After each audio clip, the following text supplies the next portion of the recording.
नमस्कार साथियों, Rajasthan short GK series में आपका स्वागत है।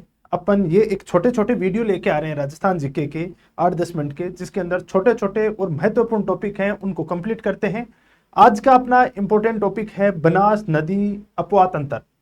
बनास नदी है उसको अपन देखेंगे, उसकी सहायक नदियां देखेंगे, उसका उद्गम कहां से होता है, उनकी सहायक नदियों का उद्गम कहां से होता है, इस पे बने हुए बांध परियोजना है उनको देखेंगे, ये कौन कौन से जिले से प्रभावित होती है और इसकी अन्य विशेषताएं हैं वो देखते हैं। इसके बाद में आपको बनास नदी से संबंधित कोई भी क्वेश्चन गलत नहीं होगा।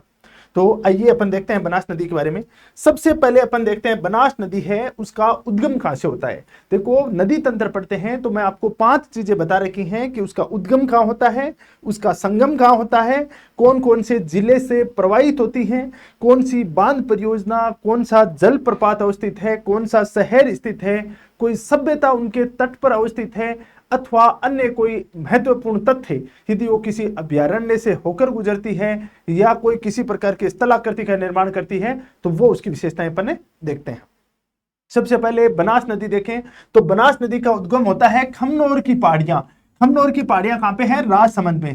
राजसमंद में खमनोर की पहाड़ियों से बनास नदी का उद्गम होता है और इसकी टोटल लंबाई 512 किलोमीटर है। हालांकि कई जगह 480 किलोमीटर पे दे रखी है, कई जगह 480 किलोमीटर पे दे रखी है, लेकिन ऑथेंटिक डाटा है हरिमोहन सक्सेना की बुक के अनुसार वो इसकी 512 किलोमीटर है।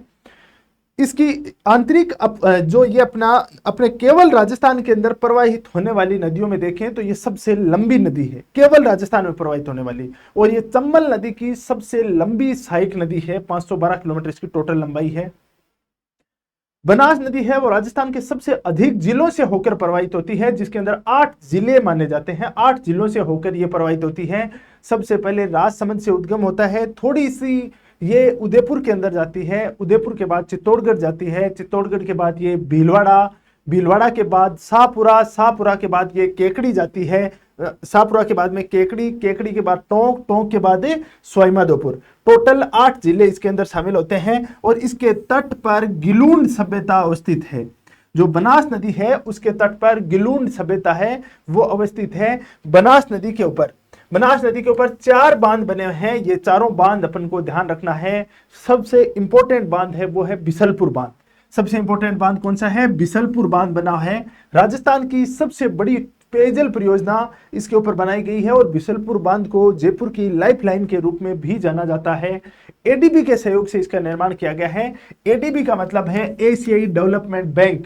ये कई बार पूछा हुआ है कि ये किसके सहयोग से परियोजना चल रही है, तो एडीबी यानी एशियाई डेवलपमेंट बैंक की सहायता से ये परियोजना चल रही है। दूसरी परियोजना है नंद समंद परियोजना।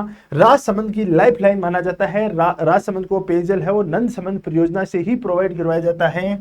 उसके बाद आता है मातृकुंडिया बांध परियोजना।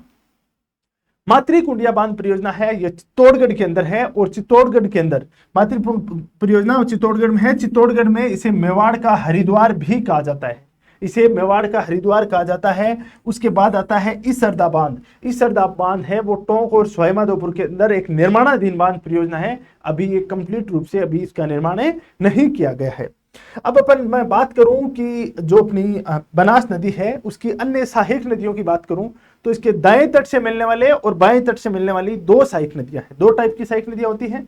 तो इसके दाएं तट से मिलने वाली सहायक नदियों के अंदर 2 नदियां प्रमुख रूप से शामिल की जाती हैं, जिसके अंदर एक तो आती है बेड़च नदी, जिसका उद्गम है वो गोगुंदा की पहाड़ियां उदयपुर से होता है, जो कि उदयपुर, चित्तौड़गढ़ और भीलवाड़ा के अंदर जाकर ये बनास में मिलती है। और दूसरी सहायक नदी है कौन सी? मेनाल नदी। ये मेनाल नदी है, इसके ऊपर मेनाल जलप्रपात भी बना हुआ है। मेनाल नदी के ऊपर मेनाल जलप्रपात बना हुआ है। बनास, बेड़च और मेनाल भीलवाड़ा के बिगोंद नामक स्थान पर, भीलवाड़ा के बिगोंद नामक स्थान है, वहां पे ये एक त्रिवेणी संगम का निर्माण करती हैं। मतलब 3 नदियां एक साथ यहाँ पे मिलती हैं। बेड़च नदी की मैं और बात करूं तो बेड़च नदी है वो उदय सागर झील है, वहां तक आती है तो इसका नाम आयड़ नदी पड़ता है और इसके तट पर स्थित आहेड़ सभ्यता अवस्थित है। आहेड़ सभ्यता आयड़ नदी के तट पर है। उदय सागर झील से आगे निकलने के बाद इसका नाम आयड से बेड़च पड़ जाता है। और 4 इसकी सहायक नदियां हैं, गंभीरी, गुजरी, ओराई और वागन नदियां। ये चारों के चारों नाम आपको याद होने चाहिए। गंभीरी, गुजरी, ओराई और वागन नदियां, ये 4 नदियां बेड़च की सहायक नदी हैं जो इसके दाएं तट से इसमें मिलती हैं। उसके बाद में अपन बात करें, इसके आगे की तरफ चलते हैं तो इसके अंदर मिलती है एक कोठारी नदी। कोठारी नदी है जिसका उद्गम दिवेर की पहाड़ियों से होता है, और दिवेर की पहाड़ियों से होता है। कोठारी नदी के ऊपर एक सभ्यता है बागोर सभ्यता, जो कि भीलवाड़ा के अंदर बागोर सभ्यता है, और भीलवाड़ा के अंदर ही इसके ऊपर मेजा बांध बना हुआ है। मेजा बांध, ध्यान रखना, भीलवाड़ा के अंदर इसके ऊपर मेजा बांध बना हुआ है। इसके आगे अपन चलते हैं तो आगे आता है खारी नदी, और खारी नदी का उद्गम कहां से होता है? बिजराल ग्राम की पहाड़ियों से उत्पन्न होती है खारी नदी।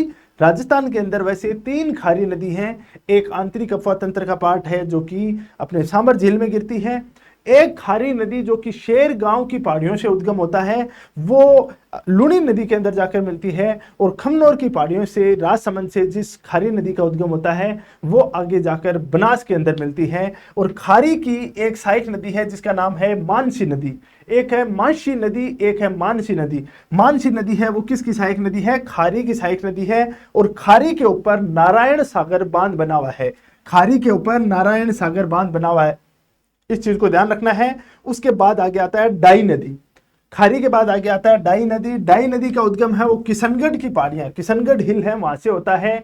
बनास, खारी और डाई तीनों नदियां मिलकर राजमहल टोंक के अंदर एक त्रिवेणी संगम का निर्माण करती हैं। राजमहल टोंक, ये याद रखना, कई बार पूछा हुआ है। राजमहल टोंक के अंदर ये तीनों नदियां क्या निर्माण करती हैं? तीनों नदियां हैं वो त्रिवेणी संगम का निर्माण करती हैं। तो आप कमेंट बॉक्स में कमेंट करके बताएं मेरे को कि राजमहल टोंक है वो कौन से खनिज के उत्पादन की दृष्टि से महत्वपूर्ण है। बहुत ही महत्वपूर्ण स्थान रखता है, बार बार क्वेश्चन पूछा जाता है, तो आप मेरे को कमेंट करके बताओगे कि कौन से खनिज के उत्पादन की दृष्टि से ये महत्वपूर्ण है। आगे अपन चलते हैं तो आगे आता है मानसी नदी। मानसी नदी है, उसकी सहायक नदी कौन सी है? सहोदरा नदी, जो कि अजमेर से निकलती है। और मानसी नदी आगे आके बनास में मिल जाती है। आगे आता है बांडी नदी, बांडी भी बनास में मिल जाती है। उसके बाद आगे चलते हैं तो आगे आता है ढूंढ नदी। ढूंढ नदी है वो अचरोल गांव की पहाड़ियां, जयपुर से उद्गम होता है, जो आगे चलकर मोरेल नदी के अंदर मिलती है। और मोरेल के अंदर अपन आगे चलते हैं तो काली सील नदी है वो मिलती है, जो कि करौली से उत्पन्न होती है। और काली सील नदी के तट पर केला देवी का मंदिर अवस्थित है। तो ये तीनों नदियां कौन कौन सी? ढूंढ नदी, मोरेल नदी, कालीसील नदी, और ये तीनों आकर किस में मिल जाती हैं? ये बनास के अंदर मिल जाती हैं। उसके बाद बनास आगे जाता है सवाई माधोपुर में, और सवाई माधोपुर में जाके बनास नदी रामेश्वर घाट नामक स्थान पर बनास, चंबल और शीप, इधर से शीप नदी आती है, और ये एक त्रिवेणी संगम का निर्माण करती हैं। और वो त्रिवेणी संगम है वो कहां पे है? सवाई माधोपुर के रामेश्वरम घाट नामक स्थान पर। तो बनास नदी के द्वारा 3 त्रिवेणी संगम का निर्माण किया जाता है। एक बिगोद भीलवाड़ा में बनास, बेड़च और मेनाल के द्वारा। एक अपन ने देखा है टोंक के राजमहल में बनास, डाई और खारी नदी के द्वारा। और एक रामेश्वरम नामक स्थान पर, रामेश्वरम घाट नामक स्थान पर बनास, चंबल और शीप नदी के द्वारा त्रिवेणी संगम का निर्माण किया जाता है। ये सर्वाधिक अपवाह क्षेत्र वाली नदी भी है राजस्थान की, और राजस्थान की सबसे लंबी नदी भी है, जो कि राजस्थान के अंदर से केवल राजस्थान में प्रवाहित होने वाली सबसे लंबी नदी है, जिसकी लंबाई 512 किलोमीटर देखी गई है। सर्वाधिक जिलों से प्रवाहित होने वाली भी नदी है, जो कि 8 जिलों से प्रवाहित होती है। कौन कौन से जिले हैं मेरे को आप कमेंट बॉक्स में कमेंट करके बताओगे कौन कौन से जिले से प्रवाहित होती है बनास नदी और इसकी सहायक नदियां। अभी के लिए इतना ही। Thank you very much for discussion. और अपन ऐसे इंफॉर्मेटिव वीडियोज लेके आएंगे जो आपके एग्जाम के पॉइंट ऑफ व्यू से काफी इंपॉर्टेंट होंगे। मिलते हैं किसी और इंपॉर्टेंट वीडियो के साथ। अभी के लिए थैंक यू।